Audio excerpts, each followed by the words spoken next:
आज हम आपके सामने लाने जा रहे हैं 14 अगस्त की रात का वो सच जिसे हर भारतीय जानना चाहेगा। वो रात जिसने हिंदुस्तान का इतिहास, भूगोल, भविष्य और सोच को बदल दिया। वो रात थी आजादी की रात।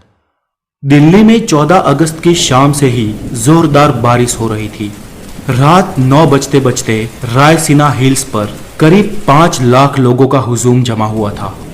बारिश अब भी जारी थी। रात को करीब 10 बजे सरदार पटेल, जवाहरलाल नेहरू, डॉक्टर राजेंद्र प्रसाद और माउंटबेटन वाइसरॉय हाउस पहुंचे। 14 अगस्त 1947 की रात 12 बजने में कुछ ही मिनट बाकी थे। तब पंडित जवाहरलाल नेहरू ने 2 लाइनें कहकर अपना प्रवचन शुरू किया। At the stroke of the midnight hours when the world sleeps, India will be awake to life and freedom. चंद ही मिनटों में 12 बजे और 15 अगस्त का ये दिन भारत के लिए खुशियां लेकर आया।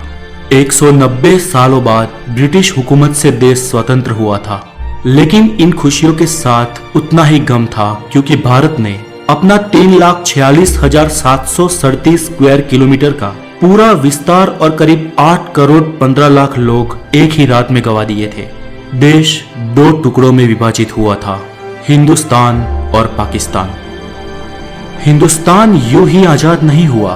15 अगस्त के बहुत पहले ही ब्रिटिश हुकूमत का अंत शुरू हो गया था। महात्मा गांधी के जन आंदोलन से देश में नई क्रांति की शुरुआत हुई थी, तो एक और सुभाष चंद्र बोस की आजाद हिंद फौज ने अंग्रेजों का जीना दुश्वार कर रखा था। ऊपर से दूसरे विश्व युद्ध के बाद ब्रिटिश सरकार में उतना दम भी नहीं था कि वो हिंदुस्तान पर अब शासन चला सके। इसलिए माउंटबेटन को भारत का आखिरी वाइसरॉय बनाया गया था ताकि देश को आधिकारिक तरीके से स्वतंत्रता दी जा सके।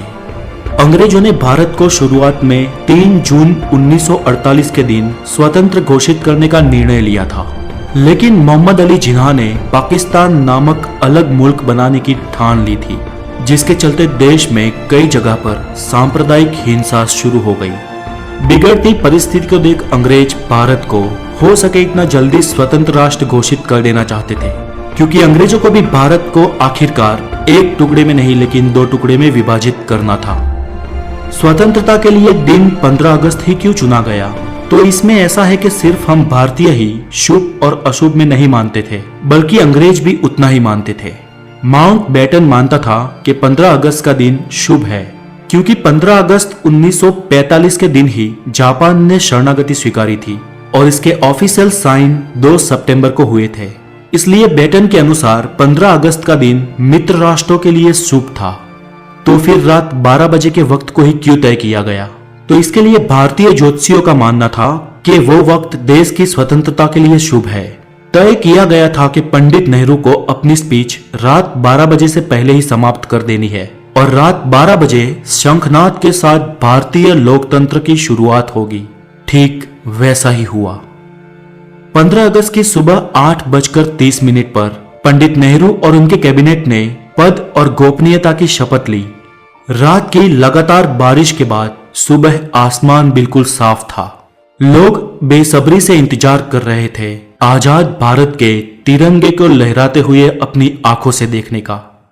देश के तिरंगे को सबसे पहले जवाहरलाल नेहरू ने रात को 12 बजे ही पार्लियामेंट सेंट्रल हॉल में लहराया था और दूसरी बार सुबह 8:30 पर भव्य राष्ट्रध्वज को जनता के सामने ब्रिटिश राष्ट्रध्वज को उतारकर लहराया गया।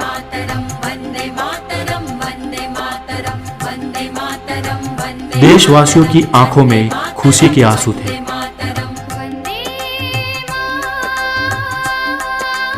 आजादी के बाद 15 अगस्त के दिन ही एक साथ अंग्रेजों ने देश को नहीं छोड़ा। आजाद भारत के कुछ आला अफसर भी कुछ समय तक अंग्रेज ही रहे। 1500 ब्रिटिश सैनिकों की पहली टीम 17 अगस्त 1947 के दिन अपने देश रवाना हुई, तो आखिरी टीम 27 अगस्त 1948 के दिन निकली। दोस्तों, ताज्जुब की बात यह कि लुटेरे अंग्रेज हमारे देश के अतिथि बन के आए हो, उस तरह से उन्हें विदा किया गया। उनकी आखिरी फौज ने जब मुंबई के बंदरगाह से विदाई ली, तब जॉर्ज पंचम को विदाई देने वाला गीत बैंड बाजा के साथ बजाया गया। आजादी से 190 साल पहले भी अमीर चंद और मीर जाफर ने रॉबर्ट क्लाइव का ऐसे ही सम्मान के साथ स्वागत किया था। और फिर क्या हुआ? प्लासी का युद्ध और 190 साल की परतंत्रता। फिर भी हम भारतीय नहीं सुधरे। अतिथि देवो भव के सूत्र को हमने आज भी नहीं छोड़ा, फिर वो अतिथि वाकई देवतुल्य हो या हमें लूटने आया हो। दोस्तों आज के लिए इतना ही, और देश की इस स्वतंत्रता की कहानी को ज्यादा से ज्यादा शेयर करने की आपकी जिम्मेदारी है, और इस वीडियो को हो सके